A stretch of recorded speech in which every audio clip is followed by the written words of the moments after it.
Alors nous sommes le jeudi 12 décembre 2019, nous sommes de retour à Toulon. J'ai quelqu'un à côté de moi, je vais lui demander de se présenter. Bonjour. Bonsoir, Dominique Pedignelli, présidente du Club de la Presse du Var.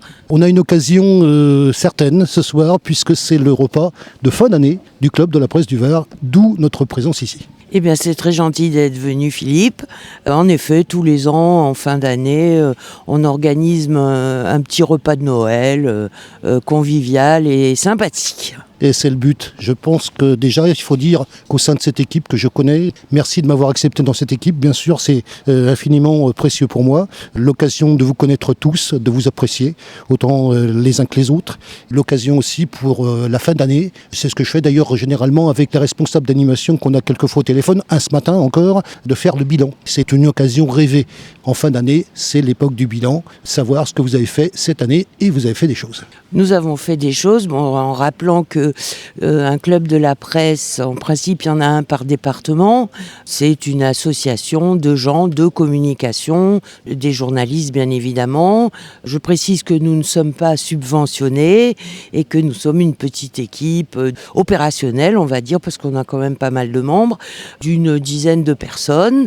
Donc on essaie de faire une manifestation par mois. Avec les fameux apéros liberté. Oui, alors les apéros liberté, c'est un peu notre marque de fabrique.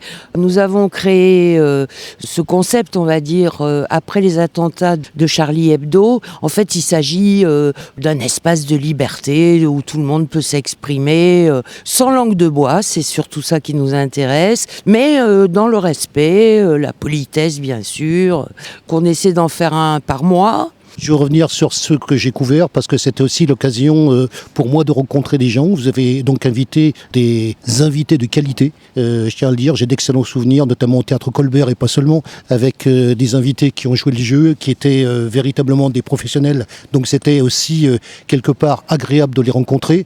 Aussi merci pour ces rencontres. On va parler également de ce que vous avez fait dans l'année parce que je pense que la particularité de cette année aussi, c'est que certaines manifestations avaient lieu à Toulon et cette fois-ci, vous êtes parti dans le département. Absolument. Alors à Toulon, nous avons mis en avant Gérard Paquet à 2 reprises parce qu'il a écrit un livre qui s'appelle Les routes de la paix, en collaboration avec un membre de notre conseil d'administration qui s'appelle Daniel Bombert. Et ils ont édité donc ce livre et nous l'avons présenté à Toulon dans 2 endroits différents. Avec succès, je dois dire. Je rappelle que c'est le créateur de Château-Vallon. Alors en effet, cette année, nous sommes sortis de Toulon, direction, pour l'instant, Provence Verte, entre autres. Donc nous sommes allés à Saint-Maximin, puis à Pierrefeu. Alors il s'agissait de manger local en fait. Alors le thème, comment manger local, comment manger varois. Et la réponse n'est pas évidente. Et nous allons, alors peut-être c'est pas le moment d'aborder les projets, nous allons avoir un acte 3, puisque donc il y a eu déjà 2 apéros liberté autour de ce thème.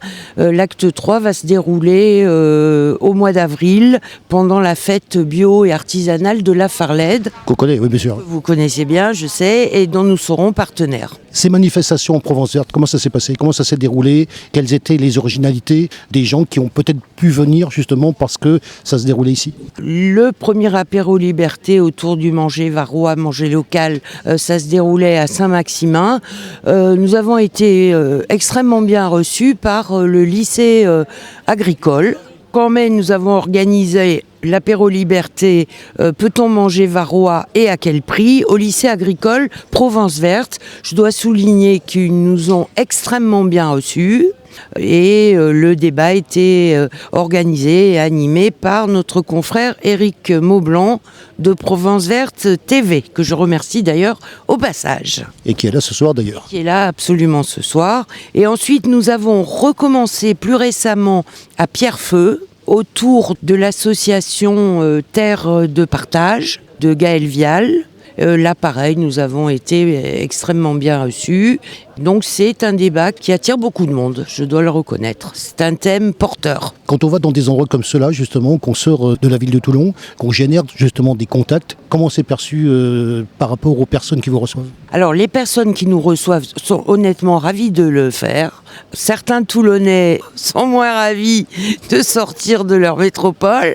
Mais bon, je vous dis, on va continuer prochainement à la Farlède. Et puis on est un club de la presse varois. Dans les projets 2020, et là ça va être une grosse opération. Vous vous souvenez peut-être qu'on avait organisé un gros congrès à Porquerolles. Oh que oui. Oh que oui, et là nous allons... C'était d'ailleurs ma première participation et je remercie encore les gens qui m'ont fait venir. C'était un vrai bonheur. Et effectivement, c'était très intéressant et j'espère qu'on va pouvoir refaire des choses comme ça parce que vraiment, là je suis partant à 2000%. Eh ben, nous allons tenter de refaire un autre congrès avec l'Union des clubs de la presse. Cette fois-ci, on change d'île, on va tenter d'aller aux Ambiers. Ah, carrément. Carrément, voilà. Et espérons qu'on ait assez de temps pour organiser tout ça. Il faudrait que ce soit en mai 2020. Alors, la question, on me tend la perche, elle est toute trouvée. Et ayant justement assisté à cette manifestation à Porquerolles qui était ô combien intéressante pour moi, quels sont les rapports que vous avez justement avec les autres clubs de la presse? Alors, ils sont excellents. Nous avons la réputation d'être un club assez moyen. Bon, on est à Toulon, bien évidemment, mais qui fait beaucoup de choses, qui est très actif. On s'entend fort bien et on a franchement plutôt bonne réputation dans ce milieu des clubs de la presse. On va tous se réunir au mois de mai, très probablement, en votre compagnie, Philippe. Ah avec plaisir. Alors moi je vous rappelle que on est là pour vous donner la parole justement et si justement je vais revenir sur Porquerolles parce que on avait eu des invités véritablement prestigieux. Je me souviens je crois d'un Martiniquais qui m'a laissé une très forte impression. Vraiment c'est du haut niveau.